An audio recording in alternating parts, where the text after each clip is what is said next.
Aerul mirosea a benzină și asfalt încins, iar soarele de iulie cădea greu peste parcarea din fața blocului. Mihai își ștergea fruntea cu dosul palmei, în timp ce trăgea geamantanul Maro, scămoșat pe la colțuri, spre Dacia lui 1300. Alina, fiica lui de 10 ani, își ținea păpușa strâns la piept, privind în tăcere spre cerul fără nori. Nu înțelegea exact de ce plecau, doar că trebuia să vadă ceva important, într-un loc pe care nu-l mai pomenise nimeni până atunci, Valea Secașului. Tată, dar e departe locul ăsta? Nu foarte. Ajungem pe seară. E frumos. Acolo, să vezi tu. Vocea lui Mihai trăda o emoție stranie între speranță și neliniște. Blocul din cartierul Mănăștur, cu fațada scorojită, părea să-i privească plecând, martor tăcut al unei despărțiri temporare ce avea să devină definitivă. Vecinii nu ieșiseră să-i salute. Poate n-au știut, poate n-au vrut. În 1981, lumea tăcea mai mult decât vorbea, mai ales când era vorba de plecări. Pe drum, Mihai nu spunea mare lucru. Casetofonul din bord scotea un bâzâit slab, iar Alina privea pe geam câmpurile care se desfășurau ca un film mut. La un moment dat, Mihai scoase o hartă mototolită din torpedo. Vezi aici? Aici e satul Moara Neagră. Pe lângă el, la vreo 10 kilometri, e Valea Secașului. Teoretic nu-i pe hartă. Practic, nici nu știu ce e acolo exact. Alina nu înțelegea de ce ar merge undeva care nu-i pe hartă, dar Mihai părea hotărât. Spunea că acolo locuise un frate de-al mamei sale, pe care nu-l mai văzuse de 10 de ani. A primit un bilet misterios, cu doar câteva rânduri scrise de mână, fără expeditor, dar cu un mesaj clar. Vino, e timpul să iei ce ți se cuvine. Când au intrat în satul Moara Neagră, soarele cobora printre dealuri. Era liniște, prea liniște, nici o vacă pe uliță, nici un copil jucându-se în colbul drumului, doar o bătrână stând pe un scaun la poartă, care i-a urmărit cu ochi mari, fără să le răspundă la salut. Mihai a încetinit și a întrebat, Valea Secașului, pe unde se ajunge? Femeia a ridicat mâna tremurândă, arătând cu un deget subțire spre pădure. Apoi a murmurât, nu mai merge nimeni acolo, nu de bunăvoie. Mihai n-a spus nimic. A pornit din nou motorul și a intrat pe drumul forestier care se pierdea printre brazi. Drumul forestier era plin de pietriș și noroi uscat, iar Dacia se legăna la fiecare groapă. Soarele scăzuse deja sub linia pădurii, lăsând în urmă un cer portocaliu difuz. Alina stătea cu nasul lipit de geam, simțind cum se strânge ceva în pieptul ei, o presimțire care nu avea cuvinte. După aproape o oră, când drumul părea să nu se mai termine, au ieșit într-o poiană largă. Dincolo de ea, în vale, se întindea ceea ce părea un orășel, clădiri mici, simetrice, toate în stil comunist, dar ciudat de bine conservate. Ferestrele erau intacte, perdelele trase. Pe unele balcoane atârnau încă sfori de rufe goale. Tată, locuiește cineva acolo? A întrebat Alina încet. Nu știu, dar nu pare părăsit de mult timp, nu? Uite cât de curat e totul. Mihai a oprit mașina în fața unei foste cantine, după cum arăta inscripția ștearsă, de la intrare. Înăuntru mirosul era greu de definit, o combinație de praf, mucegai și ceva vechi, înțepenit în timp. A urcat la etajul întâi, unde o cameră avea ușa întredeschisă. Înăuntru, 2 paturi metalice, o noptieră și o masă cu un scaun. Asta-i pentru noi. Doar o noapte, promite Mihai. Mâine dimineață caut casa unchiului meu. Dacă nu găsim nimic, plecăm. Alina dădu din cap, dar ceva în ea știa că nu aveau să mai plece. În acea noapte, Mihai a scos din geantă o cameră videoportabilă, un model rusesc greu, cu bandă VHS. O cumpărase de curând pentru amintiri, spunea el. A filmat camera privirea fiicei lui în tunericul din geam. Spune ceva pentru viitorul tău, Alina, zise el râzând. Să nu uiți să te întorci, tată, a spus ea, privind direct în lentilă. Apoi s-au culcat, dar niciunul n-a dormit. Cu adevărat, pe la 3 dimineața un zgomot puternic a spart liniștea, ca o tobă grea bătută de un singur om undeva departe. Apoi, din ce în ce mai aproape, Mihai s-a ridicat și a privit pe geam. Nimic, nici o lumină, nici un pas. O fi vreo țeavă, s-a gândit el cu voce tare, dar vocea lui suna nesigură. A doua zi, când au ieșit din clădire, au văzut că Dacia era acoperită de un strat subțire de praf fin, ca cenușa. Pe parbriz, cineva scrisese cu degetul: "Nu v-ați rătăcit, ați fost aduși." Mihai a rămas încremenit în fața mesajului scris pe parbriz. Îl șterse cu mâneca, dar literele păreau să fi fost arse în sticlă. Alina, în spatele lui, strângea păpușa cu atâta putere încât mâinile îi se înroșiseră. Nu plângea, doar privea în gol, ca și cum ar fi știut că nu era un vis. "Poate e o glumă proastă, cineva de prin sat," încercă Mihai, dar vocea lui nu convingea nici măcar aerul dimineții. Au pornit pe jos, prin orașul părăsit. Străzile erau drepte, flancate de blocuri identice cu 3 etaje, toate cu ferestre închise. Un sentiment neliniștitor plutea în aer, prea multă ordine, prea multă tăcere. O pasăre n-a ciripit, niciun foșnet de frunză, nimic, doar pașii lor pe asfalt. Ajunși în fața unei clădiri mai mari, un fel de fostă școală, după cum arătau panourile informative lăsate să putrezească în soare, Mihai simți ceva ciudat, o senzație că fusese acolo înainte. Nu putea explica, dar simțea o familiaritate adâncă, absurdă. Alina se oprise lângă un stâlp și atingea o placă metalică ruginită, pe care se mai putea citi vag: "Orașul." "Tată ce?" scrie aici. Mihai s-a apropiat. Placa era roasă de timp, dar ultimele litere erau încă vizibile. "Cenușii." "Orașul Cenușii," rosti el încet. Niciun loc cu acel nume nu exista pe harta din Torpedo. În acel moment, un zgomot metalic s-a auzit din clădire, ca o ușă care se închide prea repede. Mihai și-a făcut curaj, a intrat.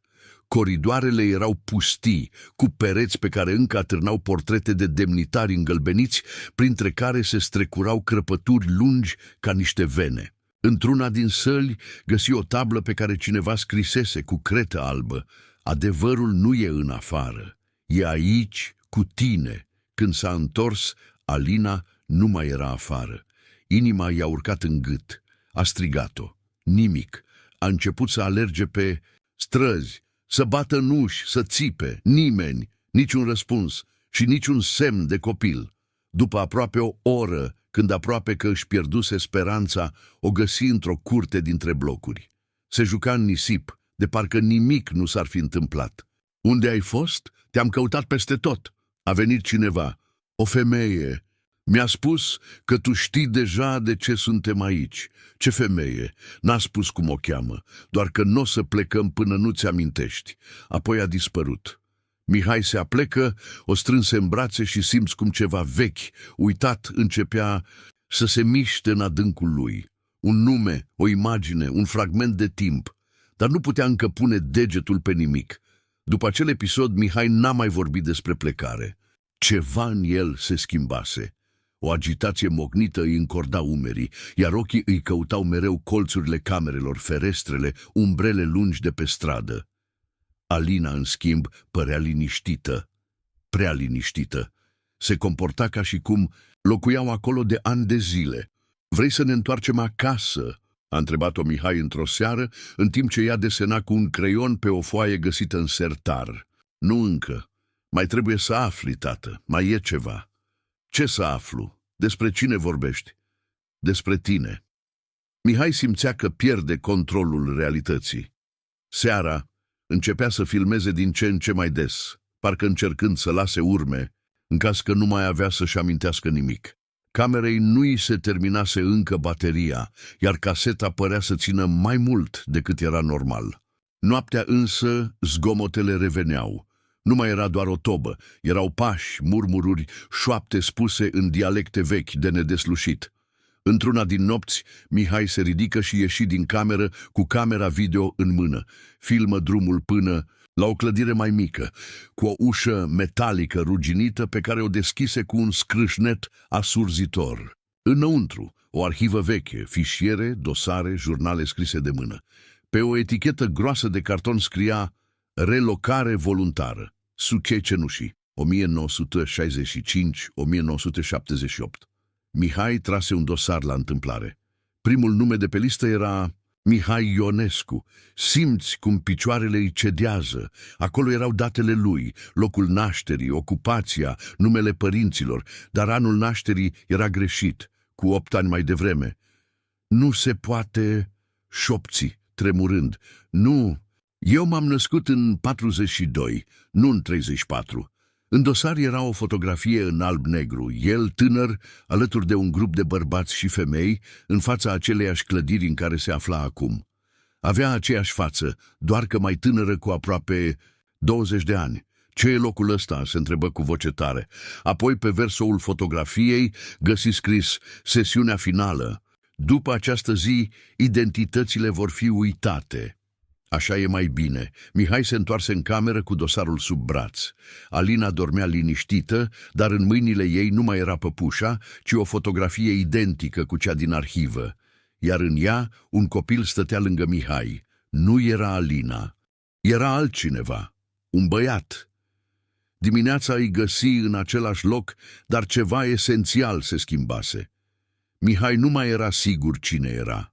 Se uita la fiica lui și încerca să-și reamintească detalii din viața lor, dar amintirile păreau bruiate, ca un post de radio care prinde 2 frecvențe în același timp. Alina, tu ți-amintești când ne-am mutat în Cluj? Ne-am mutat când aveam 4 ani. Era zăpadă afară. Tu cărai cutiile și cântai ceva, un cântec trist. Ce cântec? Nu mai știu, dar nu era pentru mine. Mihai, simți un gol în stomac. Cuvintele fetei păreau reale, dar erau prea precise, ca și cum cineva îi le scrisese în minte. După micul dejun, Mihai o rugă pe Alina să-l însoțească din nou în arhivă. Ea nu părea deloc deranjată. Înăuntru, Mihai începu să caute un alt dosar, cel al unchiului, despre care presupunea că îi chemase acolo. Îl găsi în raftul de jos. Petre Ionescu, operator mental, program Cenușii, activ până în 1972. Dispărut. Operator mental. Ce putea însemna asta? Pe o anexă era o schiță cu ceea ce părea a fi o cameră de testare psihologică. În colț, scris de mână cu cerneală albastră. Subiectul Mich se comportă coerent. Confirmă capacitatea de rescriere a memoriei prin inducție ghidată. Reintegrarea în comunitate, reușită. Reintegrarea în ce comunitate? Întreabă Mihai în șoaptă, mai mult pentru el. Alina îl trage de mână. Îl duce pe un culoar întunecat, pe care nu-l observase înainte. La capăt o ușă albă. Pe ea, scris cu litere de tipar. Camera 5, restabilire identitate. Intră. Înăuntru, o masă, 2 scaune și un ecran mare de proiecție. Mihai simte că nu e pentru prima oară acolo. Se așează. Ecranul prinde viață. O înregistrare alb-negru tremurată începe să ruleze. Mihai, tânăr, ținând un copil de mână. Alegerea e făcută, spune o voce gravă din fundal. Fără legături afective, subiectul Mich va fi inserat în rețeaua civilă cu memorie modificată. Scop. Supraveghere pasivă. Copilul este un construct. Nu e posibil, șoptește Mihai, simțind cum realitatea începe să se destrame. Alina îl privește calmă. Ai vrut să uiți, ai cerut să uiți, dar ceva din tine tot a ținut minte. De asta ne-am întors. Cine ești tu? Sunt partea care n-a uitat. Aștept comanda OK pentru a continua cu partea următoare. Mihai se ridică brusc, aproape răsturnând scaunul. Își ținea capul între palme, încercând să oprească valul de informații care îl lovea ca un torent. Amintiri false, amintiri reale. Care era diferența? Ce făcuse? Ce fusese el, de fapt? Alina stătea nemișcată. Ochii ei nu erau de copil. Erau limpezi, conștienți, cu o înțelepciune care nu aparținea vârstei. Eu nu te-am născut, nu-i așa?" întrebă Mihai cu voce tremurată. Nu, dar te-am ales. Sau, mai bine zis, m-ai ales pe mine, pe ceea ce reprezint. Ce reprezinți tu? Conștiința ta, adevărul, memoria pe care ai vrut să o îngropi în 1978. Mihai închise ochii. Un fior rece îi trecu pe șira spinării. În mintea lui, imagini începeau să revină, clădiri albe, oameni în halate, camere sterile, electrozi, întrebări puse iar și iar. Cine ești? Ce vrei să uiți? Pe cine vrei să nu mai fii? Mi-au șters memoria, păstesc, șopti el. Tu ai cerut asta, pentru că n-ai suportat ce ai făcut. Ce-am făcut? Alina se apropie de el, îi luă mâna și i-o așeză pe pieptul ei mic.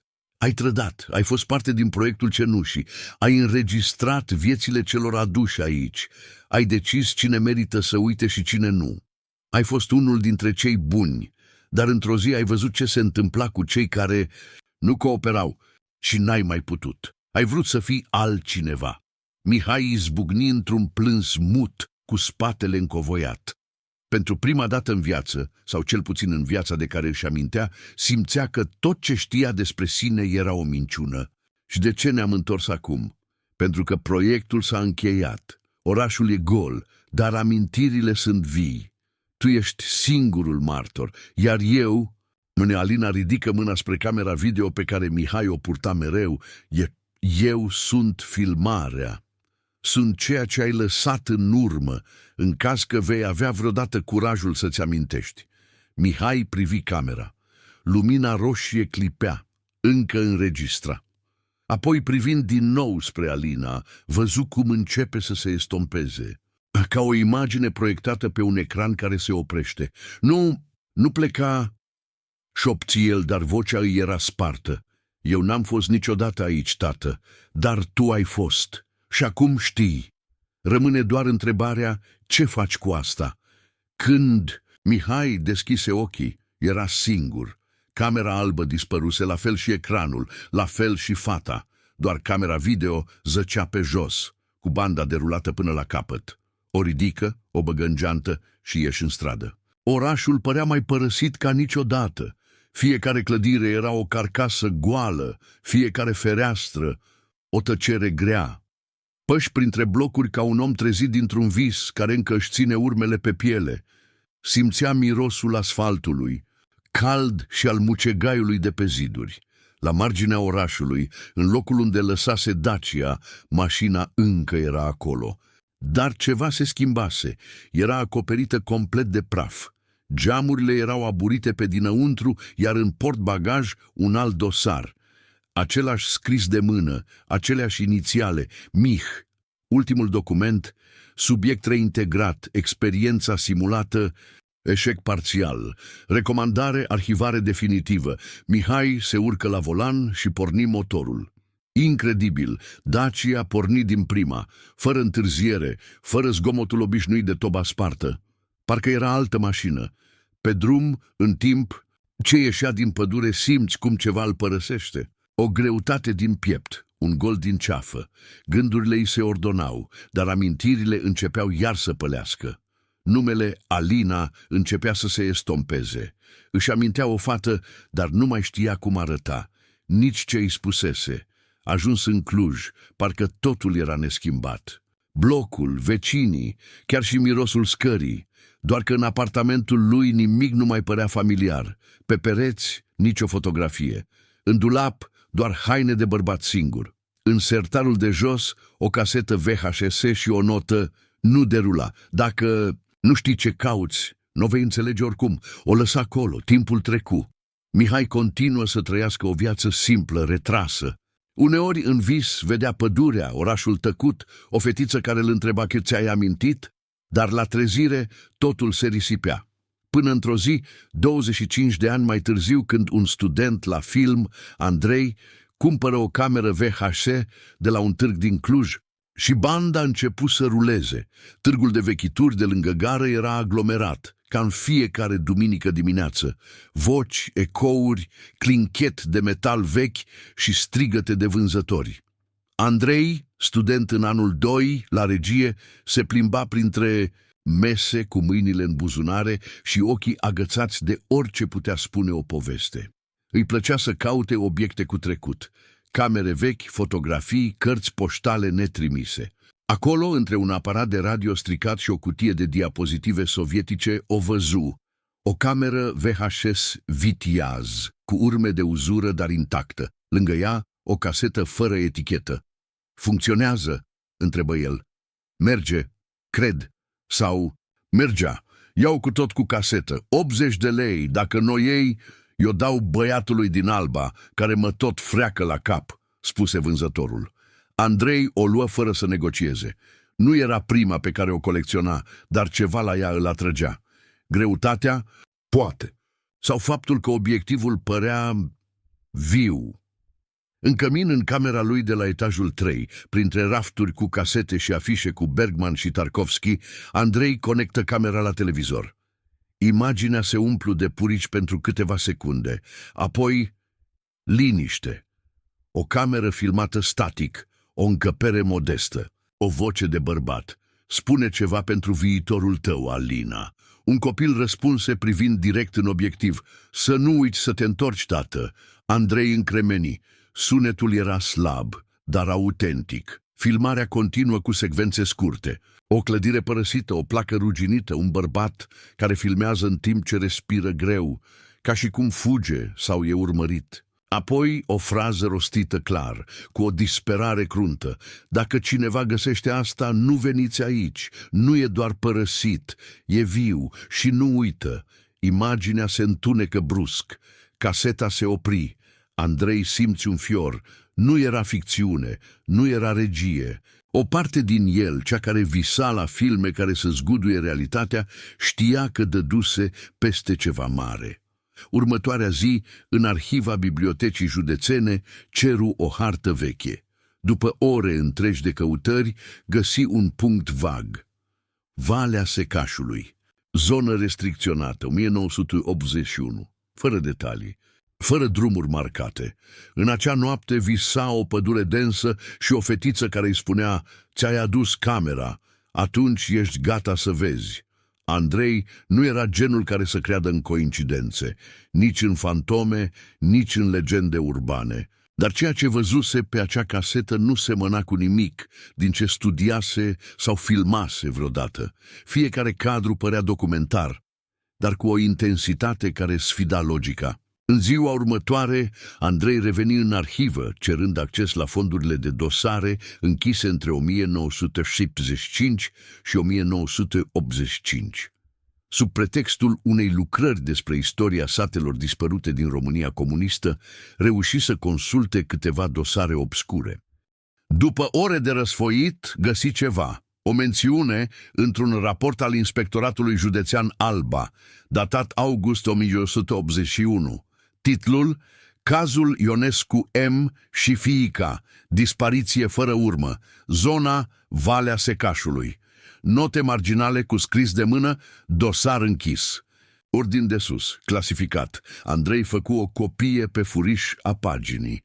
Apoi, fără să spună nimănui, își făcu bagajul. Luă cu el camera VHS, caseta, o hartă tipărită, o lanternă și 2 baterii externe. Avea nevoie să ajungă acolo.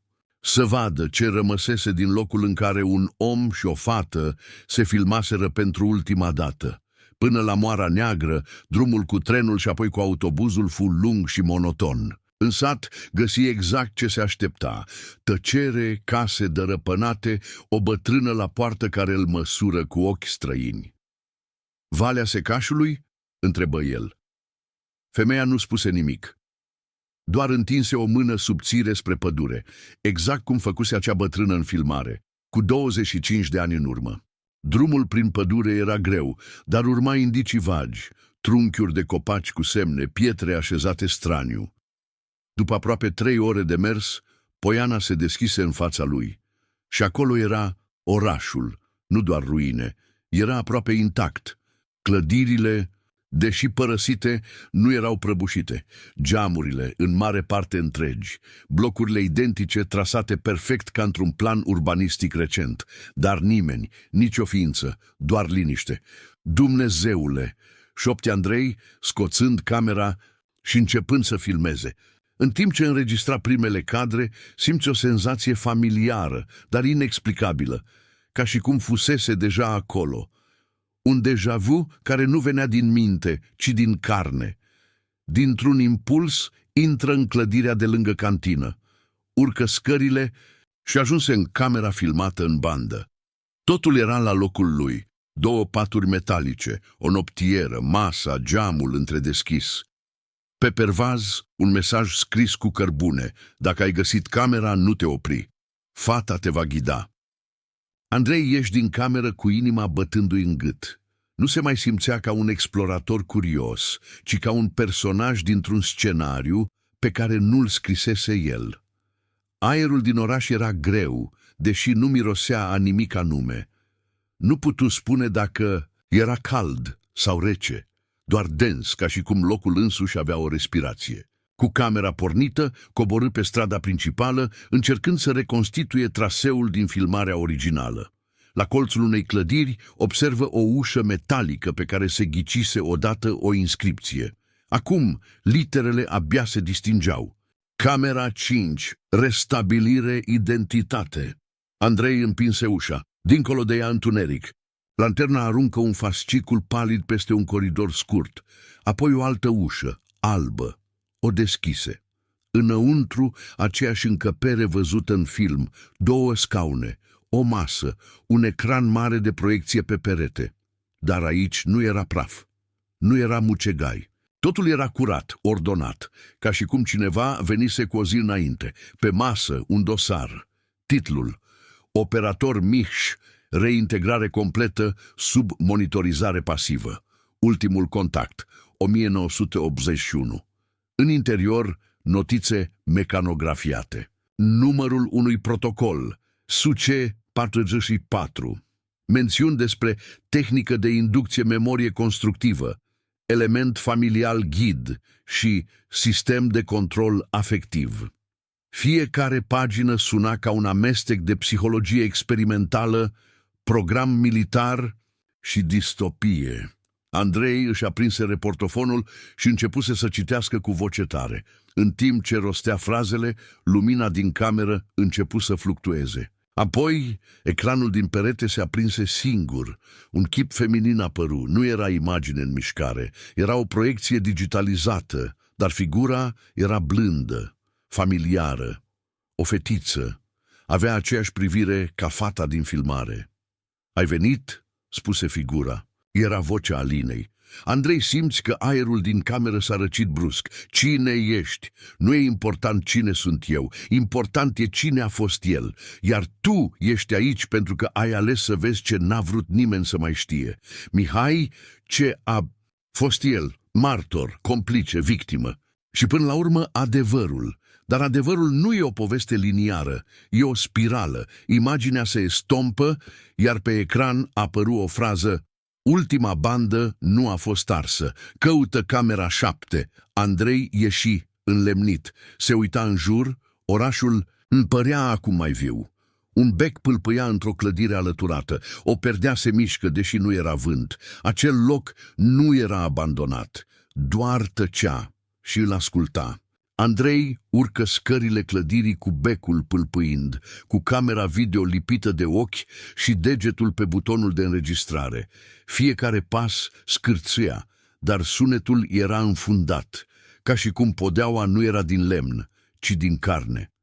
Etajul 2 era gol, doar un coridor lung cu uși identice. La capătul său o plăcuță de metal cu litere gravate, camera 7. Ușa nu era încuiată. Când o deschise, simți un curent de aer cald care îi mirosi a hârtie arsă. Încăperea era o combinație ciudată de dormitor și arhivă. În colț, o masă pe care zăcea o casetă VHS cu o etichetă lipită neglijent, ultima. Lângă ea, o cutie mică de tablă. Andrei o deschise. Înăuntru, un bilet îngălbenit, scris de mână. Dacă citești asta, înseamnă că ai văzut. Nu ești primul, dar s-ar putea să fii ultimul. În camera asta am păstrat ceea ce Mihai n-a avut curajul să ardă. Vei vedea tot ce a fost, dar ai grijă. Adevărul nu te iartă, te descompune. Andrei conectă camera VHS la monitorul portabil pe care îl adusese. Introduse caseta. Imaginea era slabă, dar stabilă. Mihai, mai bătrân cu câțiva ani decât în filmarea din 1981, stătea la o masă, cu un zid alb în spate. Părea obosit. Ochii lui nu mai aveau nicio lumină. Am fost parte din proiectul Cenușii, un experiment în care ni s-a cerut să rescriem vieți, să ștergem ce era dureros, ce era periculos pentru regim. Ne-au făcut să credem că ajutăm. Apoi ne-au făcut să uităm și pe noi. Eu am ales să uit, am cerut să am o viață normală. Mi-au dat-o. Cu tot cu copil, cu tot cu o poveste falsă. Până într-o zi, imaginea s-a întrerupt pentru o clipă, apoi a revenit. Mihai era acum în picioare, ținând în mână fotografia cu fetița. Ea nu există, dar totul s-a învârtit în jurul ei. A fost cheia pentru a mă convinge că viața mea e reală. Și m-am agățat de ea. Când m-am trezit, ea dispăruse. Ca și orașul, ca și eu. Andrei în lemni. Vocea bărbatului era calmă, dar sfâșiată de vină. Dacă cineva găsește asta, fă ceva cu ea. Nu lăsa iar să se piardă. Spune-le ce s-a întâmplat aici. Imaginea s-a înnegrit. Caseta se opri. Andrei rămase în camera 7 până noaptea. Afară, orașul tăcea, dar avea un fel de prezență. Unul dintre geamuri era deschis. Dincolo de el, în întuneric, părea că o siluetă privește. Copilă sau amintire, n-avea curaj să afle. A doua zi dimineață lumina era diferită. Era un galben pal, filtrat parcă printr-o lentilă veche. Orașul părea suspendat în alt timp. Andrei ieși din camera 7 cu caseta în ghiozdan și camera video pe umăr. Nu mai era doar un student curios. Simțea că devenise parte din ceva ce l-așteptase ani de zile. Pe drumul spre ieșirea din oraș găsi o clădire nouă, sau cel puțin nouă în raport cu restul. Era mică, de cărămidă, cu o placă metalică la intrare, centrul de observare afectivă, sub nivel C. Nu figura în niciunul dintre documentele văzute.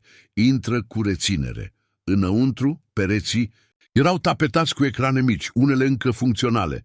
Pe ele fețe, copii, femei, bărbați. Păreau să trăiască vieți obișnuite, dar toate imaginile aveau ceva comun. Ochii goi. Ca și cum fusese răpuși să joace un rol fără să știe. Într-un colț, un terminal prăfuit. Pe ecran, un meniu rudimentar, subiecti monitorizați, ultima actualizare, 1985, dosar activ, MIH 044, reproiectare în așteptare, A01. Andrei apăsă pe ultimul. Pe ecran apăru o secvență video. Alina, în vârstă de 10 ani, stând pe un scaun și privind direct în cameră. "Știi de ce sunt aici?" întreba ea. "Pentru că el m-a cerut, el m-a creat. Ca să uite, dar și ca să-și amintească. Eu sunt puntea dintre ce a fost și ce trebuia să nu mai fie." Imaginea se întrerupse. Andrei începu să înțeleagă. Alina nu fusese o persoană reală, ci o construcție afectivă, o ancoră emoțională. Proiectul Cenușii nu ștersese doar amintiri, le reconstruise, folosindu-le ca instrumente de control. La ieșirea din clădire, Andrei găsi un panou acoperit cu sticlă spartă. Sub ea, o hartă a orașului însoțită de o legendă. Fiecare clădire era marcată cu un cod, C1, C2, A1, B4 și un loc numit simplu, intrarea.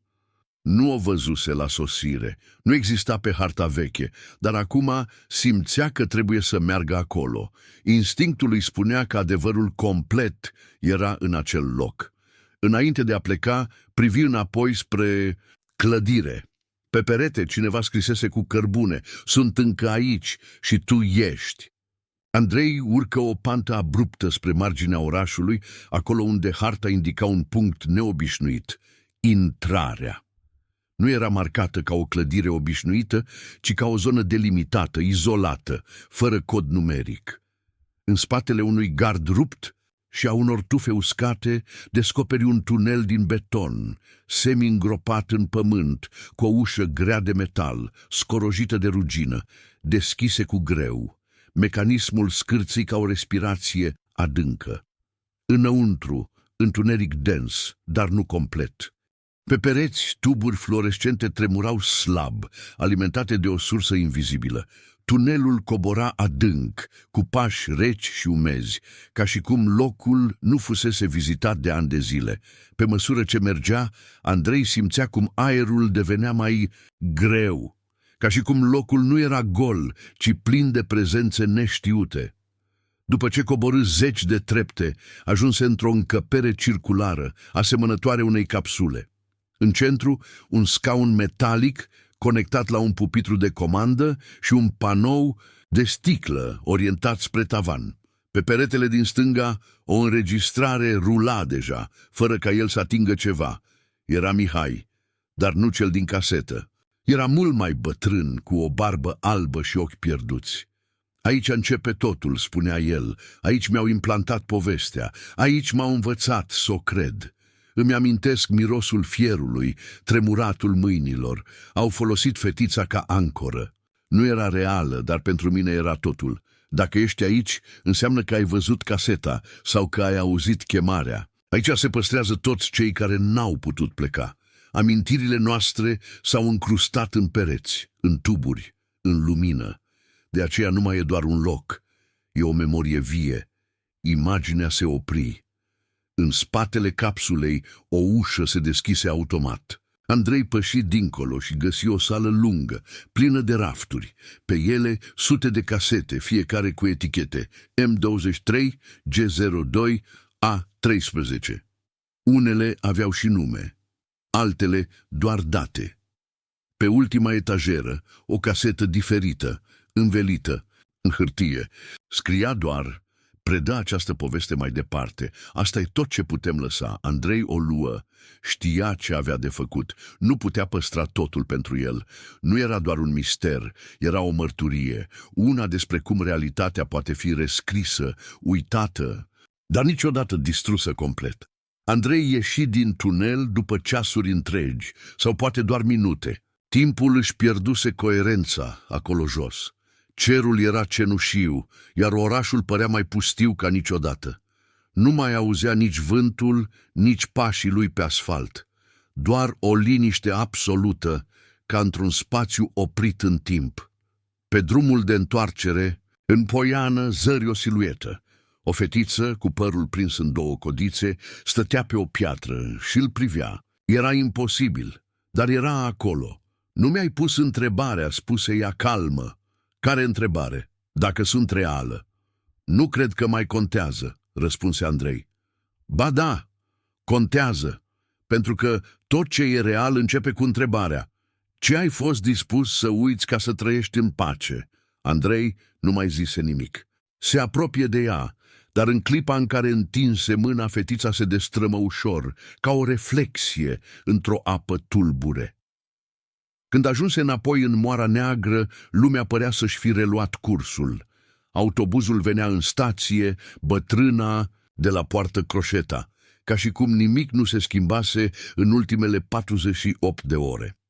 În trenul spre Cluj, Andrei ținea caseta în mână.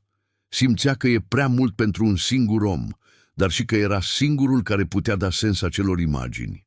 În mintea lui, un singur gând: nu trebuie să fie uitată. Ajuns înapoi în cameră, conectă din nou camera VHS și început să digitalizeze fiecare secundă. Pusese deja titlul pe fișierul video. Fata și tatăl care au dispărut într-un oraș care n-a fost niciodată pe hartă. Avea să transforme totul într-un film, nu o ficțiune, ci un document. Avea să-l trimită la festivaluri, să-l urce online, să-l arate lumii. Dar într-o noapte, când revizuia materialul, observă ceva. În fiecare cadru în care apărea Mihai, undeva în fundal, neclară, era și o siluetă de copil. Nu părea pusă acolo intenționat, nici observată de cameraman. Și în ultima imagine a casetei, înainte ca banda să se termine, Mihai se uita direct în obiectiv și spunea: Acum e rândul tău să-ți amintești. În anul care a urmat, Andrei a devenit un om obsedat. Nu de faimă, nu de mister, ci de reconstrucția unei povești care refuza să fie doar trecut. Documentarul său, montat cu grijă, ajungea la un prim festival local de film documentar, Transdocs, din Cluj. Se numea simplu Cenușii. Sala nu era plină, doar câteva zeci de spectatori, colegi critici curioși. Filmul rula în tăcere absolută, iar la final nimeni nu aplauda imediat. Doar o liniște grea, aceeași pe care Andrei o simțise în orașul părăsit. O tăcere care spunea că publicul nu putea decide dacă tocmai văzuse ficțiune sau adevăr. După proiecție, o femeie în vârstă s-a apropiat de el. Avea un palton de lână închis cu o broșă veche. Ați fost acolo, nu-i așa?" l-a întrebat. Da, cred că da. Vreau să vă arăt ceva." I-a întins o fotografie alb-negru, îngălbenită. În ea, un bărbat tânăr. Mihai, fără îndoială, stătea în fața unei clădiri, ținând de mână o fetiță care nu era Alina, dar semăna. Pe verso era scris: 1974, înainte să începă totul. Eu sunt sora lui, spuse femeia. Pe Mihai l-au declarat mort în 81, dar mama noastră nu a crezut asta niciodată. A spus că i-au luat viața, dar nu moartea. Andrei simți un fior. Întrebările crescuseră, dar răspunsurile păreau tot mai criptice.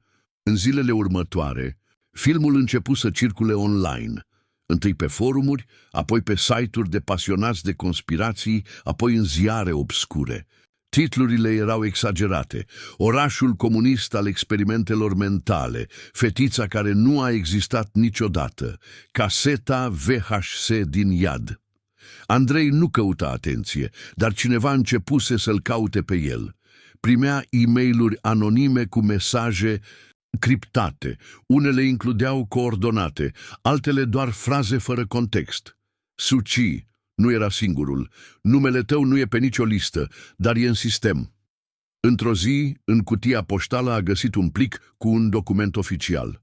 O copie după un registru de la Direcția Județeană Alba. Titlul: Locuri cu acces restricționat, nedocumentate în arhivele naționale. Unul dintre locuri era marcat cu roșu. Subsolul Nor 9, orașul Cenușii, camera Nomen. Plecarea spre orașul Cenușii nu mai era o decizie pentru Andrei. Era o datorie. După o noapte nedormită, cu dosare întinse pe podea și hărți vechi marcate cu creion, a urcat din nou într-un tren spre Alba Iulia. Apoi a găsit o mașină care îl ducea spre Moara Neagră. Nu mai era teamă. Era o claritate tăioasă, aproape dureroasă. Acolo se află ceea ce nimeni nu vrea să existe, dar trebuie spus. Ajuns în vechiul oraș fantomă, locul era neschimbat. Timpul nu curgea acolo, doar se repeta, ca un disc zgâriat. Se îndreptă direct spre clădirea cu tunelul, intrarea, și coborâ din nou scările reci și umede. Acum știa ce căuta: camera Nomen.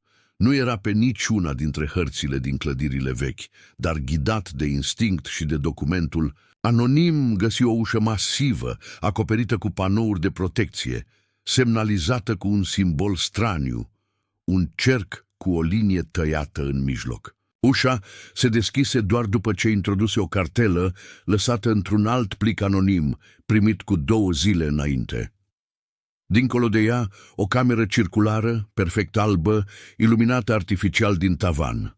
În centru, o singură masă de sticlă, iar pe ea, o listă. Andrei se apropie.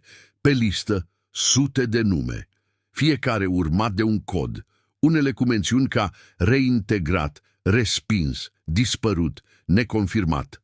Numele Mihai Ionescu apărea de 2 ori. Prima oară în 1974, apoi în 1981, cu mențiunea autosuspendare, protocol activat fără aprobare superioară. Andrei căută după numele său. Nu era acolo, dar la finalul listei o mențiune ruptă de rest. A2007, subiect potențial, înrolare afectivă indirectă prin expunere.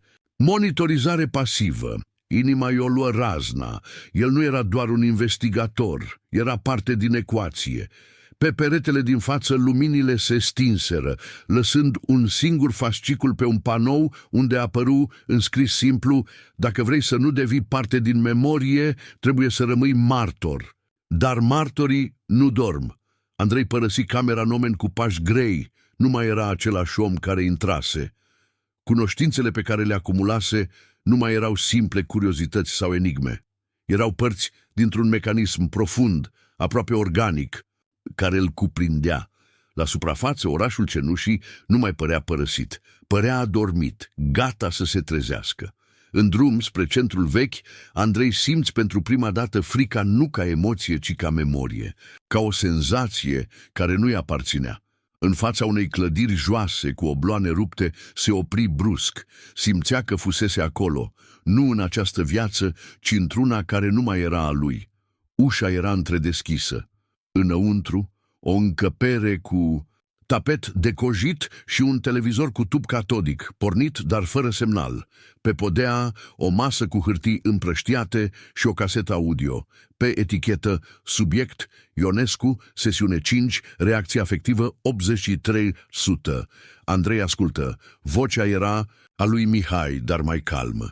Răspundea întrebărilor unei voci feminine. Cum te simți când vezi fata? A protejat. De parcă atâta timp cât ea e acolo, n-am greșit nimic. Ea nu există, Mihai, nu contează. Dacă pot să cred în ea, pot să uit ce am făcut. Apoi, un zgomot, un fel de alarmă joasă, repetitivă, și înregistrarea se încheie brusc. Pe un perete scris cu marker roșu: ce ne apără ne și înlănțuie. Amintirea e zidul cel mai gros. Andrei ieși din clădire cu un gând care îl obseda. Nu era Mihai singurul. Era doar primul care încercase să iasă din sistem. Toți cei care fuseseră acolo jucaseră același rol. Observatori, creatori de narațiuni false sau cobai ai propriei minți. Ajuns înapoi în camera 7, scoase din rucsac caseta Ultima și începuse să o revadă. Dar acum, după tot ce aflase, vedea altceva. Expresia lui Mihai era a cuiva care înțelesese, prea târziu, că adevărul nu e de spus, ci de purtat. Dacă ești aici, înseamnă că ai văzut, spunea Mihai. Dar dacă ai înțeles, trebuie să alegi între a pleca și a deveni parte. Andrei opri banda. În oglinda spartă din colțul camerei, chipul său nu mai părea al unui student. Era al unui om care văzuse ce nu trebuia și care acum trebuia să decidă dacă rămâne martor sau devine actor.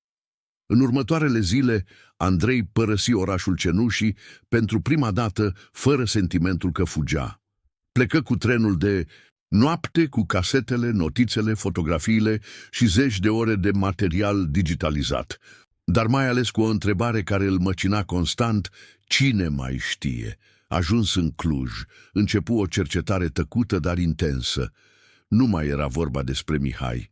Acum căuta alți oameni, alți martori, persoane care, fără să știe, puteau fi părți ale aceluiași sistem. Găsi, printr-un forum vechi, un bărbat din Deva, care susținea că își amintea o copilă care apărea mereu în visul lui din copilărie. Întotdeauna tăcea, întotdeauna privea. I-a trimis o poză cu Alina. Răspunsul a venit într-un minut: da, ea, fără îndoială. O femeie din Bistrița scria pe un blog despre orașe pe care le-ai visat, dar nu le-ai vizitat niciodată. Descria o zonă identică cu cenușii. Când Andrei o contactă, ea închise blogul, dar îi lăsă un mesaj: numele meu nu e pe listă, dar simt că am fost acolo. Mai apăru un e-mail. Fără expeditor, doar o propoziție. Proiectul nu s-a încheiat, doar s-a mutat. Andrei începu să simtă că n-a fost lăsat să descopere toate astea, ci a fost condus. Într-o seară, un bătrân îl abordă într-o cafenea mică din centrul Clujului. Am lucrat în direcția informativă până în 86. Știu despre proiect, știu despre Mihai și știu despre tine. Nu ești ales, ești util. Util pentru ce? Ca oamenii să creadă că aleg. De fapt, ei doar trăiesc o variantă a realității care li se permite. Cenușii n-a fost doar un oraș. A fost un test. Ce înveți dacă ți oferi un adevăr alternativ? Dacă minciuna e mai ușor de trăit? Și ce e adevărat? Bătrânul zâmbi. Ce te doare? Aia e singura certitudine. Apoi plecă lăsând pe masă o fotografie. Mihai tânăr, alături de alți 5 oameni. Pe spatele pozei o propoziție. Operatorii nu mor, se redistribuie. În zilele ce au urmat, Andrei început să observe mici detalii care nu fuseseră acolo înainte. În intersecții recunoștea fețe pe care le văzuse în fotografii din arhiva orașului Cenușii. Un bărbat din autobuz purta aceeași pălărie și același palton ca unul dintre operatorii din imaginea lăsată de bătrân. O femeie de la bibliotecă, necunoscută până atunci, i-a spus: "Te urmăresc de ceva vreme. Nu mă recunoști, dar ne-am văzut, de mult." El nu spusese niciun cuvânt. Într-o seară, camera video vitiaz începu să pornească singură. Pe ecran a apărut din nou Mihai, dar de această dată nu era înregistrare. Era transmisie. Vocea lui era slabă, dar clară. "Nu m-au lăsat să plec, dar te las pe tine. Dacă alegi să închizi ochii, lumea ta rămâne intactă. Dacă alegi să cauți mai departe, nu te mai poți întoarce." Apoi imaginea s-a stins. Camera nu a mai funcționat după aceea. Andrei începuse să viseze constant același vis. El, mergând într-un tunel, o fetiță care l-așteaptă la capăt și un ecran pe care scria "Redistribuire activă, 1-1".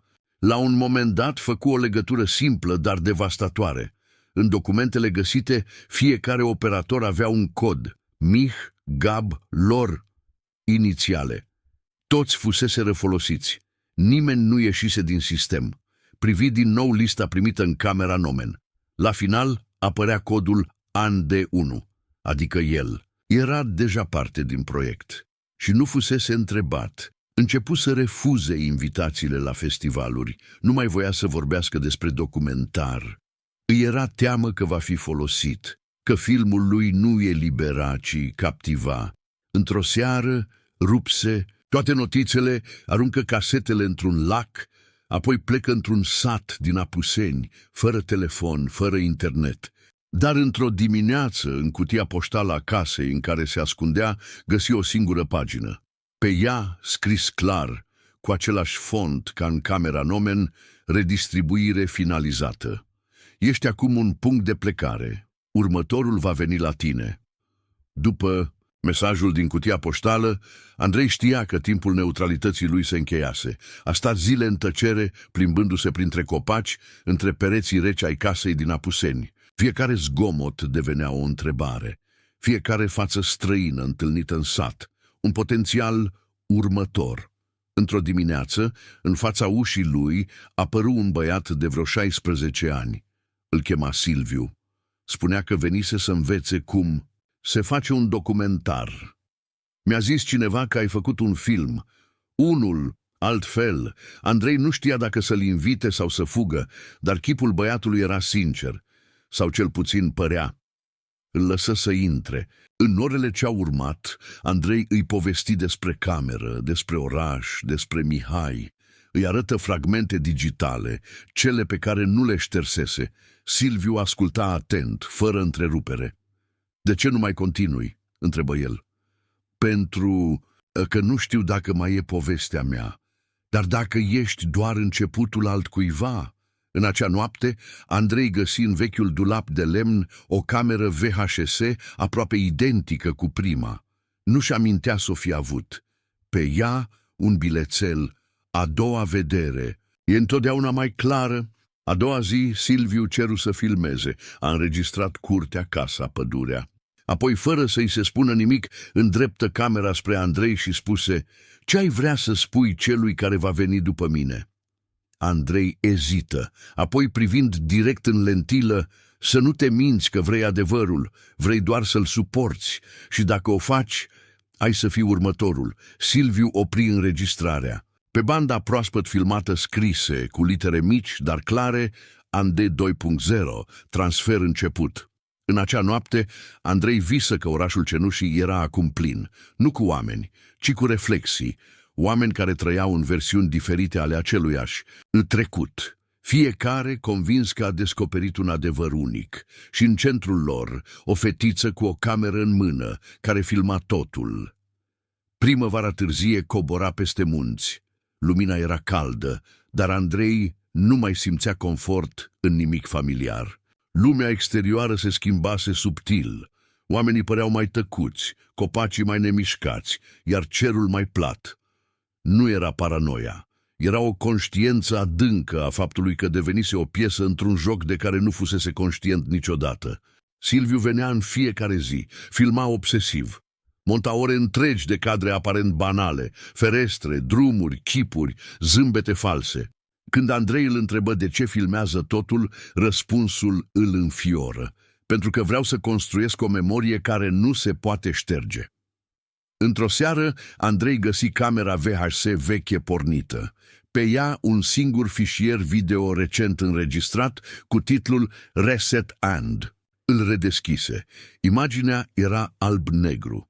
Andrei dormind, apoi o voce pe fundal, nu a lui, nu a lui Silviu. Subiectul a intrat în faza de acceptare pasivă. Transferul se finalizează în 72 de ore. Noua ancoră a fost stabilită. Vocea continuă, dar imaginea a început să se deformeze. Siluete treceau prin cadru, toate cu fețe încețoșate, fiecare purta același ecuson la piept. Memorant. Când clipirea ecranului se opri, în ultimul cadru, Andrei stătea într-o cameră pe care nu o recunoștea. Dar în fundal, pe un perete, o placă identică cu cea din orașul Cenușii.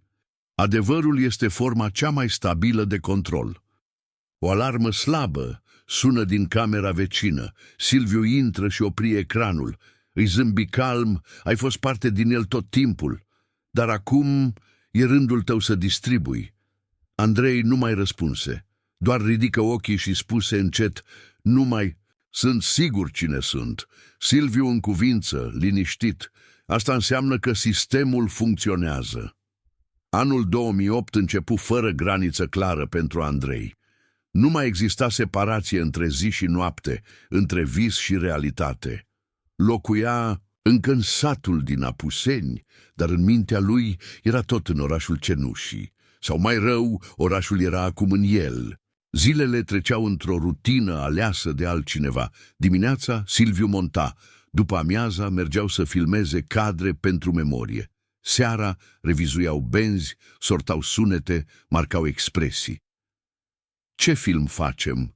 întrebase Andrei într-o zi. Silviu zâmbise, nu facem film, facem arhivă, pentru când lumea va uita ce a vrut să șteargă. Într-o seară, după o ploaie rece, Andrei găsi o cutie metalică în podul casei. N-o văzuse niciodată.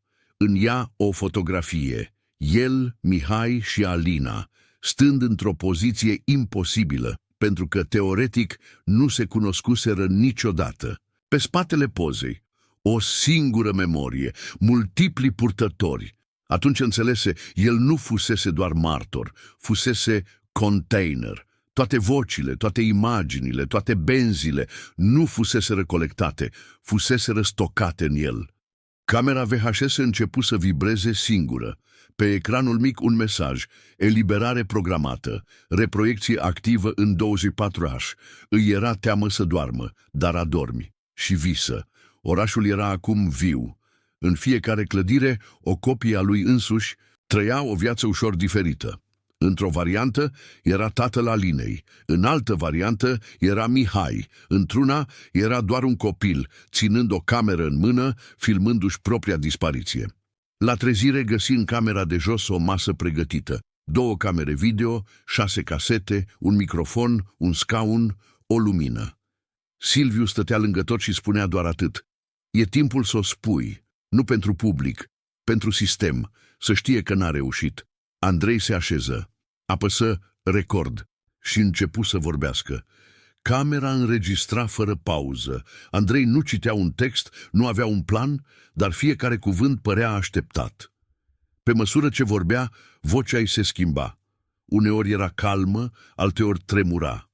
Împărțea ce nu fusese niciodată rostit, nu doar întâmplările, ci sentimentul visceral că propria viață fusese trăită de mai mulți oameni prin el. Nu știu dacă numele meu e real. Poate că Andrei e doar o formă temporară sau o funcție, nu o identitate. M-am întrebat de sute de ori ce a fost orașul Cenușii. Un experiment, o închisoare, un loc, o idee? Dar acum cred că e o formă de arhivare vie. Cine ajunge acolo nu descoperă un loc, ci pe sine, dar filtrat printr-un mecanism care decide ce ți se permite să-ți amintești. Se opri, își frecă fruntea. Alina nu era un copil, era cheia, era afectul, proiecția care te leagă de o minciună suficient de puternică încât să-ți pară adevăr. Și Mihai a fost primul care s-a rupt de ea, dar a plătit prețul suprem, a fost absorbit complet. Andrei ridică ochii spre cameră. Iar eu am fost ales nu pentru ce știu, ci pentru ce pot simți. Asta e moneda lor, nu gândurile, ci emoțiile. Ele sunt greu de falsificat, dar și cele mai ușor de folosit împotriva ta. La final, opri înregistrarea. Se lăsă pe spate și închise ochii. Știa că n-avea cui să-i trimită. Caseta nu era pentru oameni, era pentru sistem. O încercare de a inversa fluxul, nu doar să primești memorie, ci să trimiți înapoi conștiință. Silviu luă caseta și o așeză într-o cutie specială, alături de celelalte, zâmbi slab. E bine, ai făcut-o completă. Ce urmează? Urmează ceea ce urmează pentru fiecare martor, ieșirea sau integrarea. Andrei râse, nu ironic, ci cu ușurare. Dacă mai e o ieșire, n-o s-o caut. Dacă totul e arhivă, măcar să fiu nota de subsol care n-a fost ștearsă. 3 zile mai târziu, în liniște aproape sacrală a casei din munți, sosi o mașină neagră, fără numere. Din ea coborâră 2 bărbați în costume închise, fără ecusoane, fără expresii. Nu spuseră niciun cuvânt, doar i-au întins lui Silviu un plic sigilat și s-au retras. Înăuntru, o frază tipărită a fost înregistrat. A fost acceptat. Reacția sistemului va urma. Andrei, citind peste umărul băiatului, simți un amestec de groază și ușurare. Ceva din el știa, nu erau acolo ca să-l ia, ci ca să observe, să valideze. În acea noapte toate luminile din casă se stinseră, deși nu căzuse curentul. Pe peretele camerei lui un mesaj apăru scris cu lumină slabă, de parcă venea din interiorul pereților: memoria a fost completată. Ciclul următor va începe. Din acel moment, lucrurile s-au schimbat. Nu brusc, ci subtil. Silviu începu să uite secvențe întregi din ceea ce filmase. Îl întreba pe Andrei: asta am tras-o noi? Da, în pădure, lângă vechea clădire. Nu mi-amintesc deloc. Andrei înțelese, sistemul nu dorea să distrugă martorul, dorea să-l transforme în arhivă vie, dar doar temporar. După ce mesajul era transmis, urma rescrierea. Seara următoare, Andrei visă din nou orașul Cenușii, dar acum era el cel care filma. Nu cu o cameră reală, ci cu ochii goi, reci, mecanici. În vis, fiecare om din oraș purta o etichetă: reproiectat. Doar o fetiță, aceeași, nu avea niciun nume. Tu ești ultima memorie curată, îi șoptea ea, dar curățenia nu e echilibru, ci începutul următorului ciclu. La trezire, Andrei nu-și amintea visul, doar că transpirase și că Silviu dispăruse. Pe masa din bucătărie doar o casetă VHS, marcată cu inițialele SIL 01. Andrei stătea în fața casetei marcată SIL 01, fără să aibă curajul să o introducă în aparat. Nu pentru că se temea de ce ar putea vedea, ci pentru că intuia deja ce urma. Fiecare martor devenea memorie. Fiecare memorie era apoi rescrisă, redistribuită. Silviu, cu toată determinarea lui, intrase deja în sistem. Când în cele din urmă apăsă play, imaginea era instabilă. O cameră fixată pe un scaun gol. Apoi, Silviu intră în cadru cu o expresie calmă, dar obosită. Dacă cineva găsește asta, nu căuta Andrei. Nu pentru că nu merită, ci pentru că nu mai e el. L-a consumat sistemul, l-a absorbit fără să-l șteargă complet. El e o punte acum. O oglindă în care te vezi doar dacă ți-ai pierdut deja numele. Pauză. Silviu respiră adânc. Eu am ales să rămân, dar sistemul nu permite stagnare. Mă va transforma și pe mine. Nu pentru că sunt special, ci pentru că am stat prea aproape de adevăr, fără să mă pierd în el. Asta nu e o filmare. E o amprentă, un model pentru următorul. În fundal, un ceas ticăie. Fiecare tic părea să se sincronizeze cu bătăile inimii lui Andrei. Dacă vezi asta, ești deja înăuntru și întrebarea nu mai e dacă vei deveni ca noi, ci cât de mult din tine vei reuși să păstrezi. Caseta se termină cu o imagine statică, un ecran alb pe care se proiectează un singur cuvânt, mărturie. După acea zi, Andrei începu să dispară din sine. Întâi uită nume, apoi chipuri, apoi cuvinte, își notă pe perete. Dacă uiți că ești martor, nu mai ești nimic. Dar într-o dimineață, privind textul, nu-și mai amintea ce voia să spună. Orașul Cenușii nu era o locație, era o stare, iar el o trăia acum în tăcere, cu fiecare clipă în care vocea lui devenea o ecou tot mai slab. Ultimele zile din jurnalul lui Andrei nu mai erau scrise cu mâna, ci înregistrate audio, cu voce joasă, fragmentată. Nu mai vorbea ca un om care documenta, ci ca unul care încerca să lase urme pentru sine însuși. Astăzi m-am uitat în oglindă și mi-am spus un nume, dar nu sunt sigur că era al meu. Am avut impresia că am trăit această zi înainte. Sau poate o trăiesc pentru altcineva. Zilele curgeau fără să lase urme. Casetele pe care le montase nu mai existau fizic, dar imaginile lor continuau să-i apară în vise. Pe fiecare dintre ele, Alina apărea din ce în ce mai clar, din ce în ce mai vie. Într-una din înregistrări, Andrei spunea, dacă ea e cheia, atunci tot ce a fost, tot ce s-a creat, s-a făcut pentru a o menține vie, nu pentru ea, ci pentru efectul pe care îl are asupra noastră, fetița din memorie, copilul ideal, legătura imposibil de rupt, afectul pur. Într-o seară în pădure, Andrei găsi o cutie metalică mică, acoperită de mușchi. Înăuntru, o fotografie identică cu cea pe care o primise de la bătrânul de la cafenea, dar de data asta cu un detaliu nou. În colț, scris cu mâna, matricea afectivă A01. Înțelese brusc, toți cei care avuseseră legături cu proiectul avuseseră proiecții emoționale personalizate. Alina nu era un personaj, era o funcție, era aceeași pentru toți, dar purta alt chip, alt nume. Era ceea ce fiecare martor avea nevoie să protejeze și să piardă. Se reîntoarse în casă și scrise pe perete, când amintirea devine instrument, identitatea nu mai e necesară. A doua zi dispăru din sat. Oamenii spuneau că plecase spre oraș. Alții că îl văzuseră vorbind singur într-o gară părăsită, filmând peronul gol, dar nimeni nu l-a mai putut contacta. Zilele au trecut, iar Andrei devenise un nume uitat chiar și de el însuși.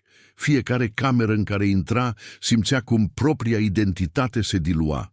Dar undeva în adâncul său, o scânteie rezista, o parte care refuza să se stingă. Într-o noapte, visă din nou orașul Cenușii. De data aceasta, nu era martor sau actor, ci un simplu observator. În mijlocul orașului, o fântână, veche din piatră, iar la marginea ei, o carte veche cu coperți groase. Deschise cartea și pe paginile ei găsi toate numele celor care fuseseră acolo. Ultimul nume era al său. Sub el o notă cu litere roșii. În proces de ștergere. Simți o teamă nouă, teama de a nu mai exista, dar apoi auzi o voce caldă, aproape șoptită. Nu ești niciodată complet șters. Când totul dispare, începe altceva. Se trezi cu ochii umezi. În camera goală, singurătatea era zgomotul. Cel mai puternic, în cutia poștală găsi un plic. În el, o fotografie alb-negru cu o cameră video veche și un bilet. Orice amintire salvată e o revoluție. Mulțumim. Și o adresă, un loc care nu exista pe nicio hartă.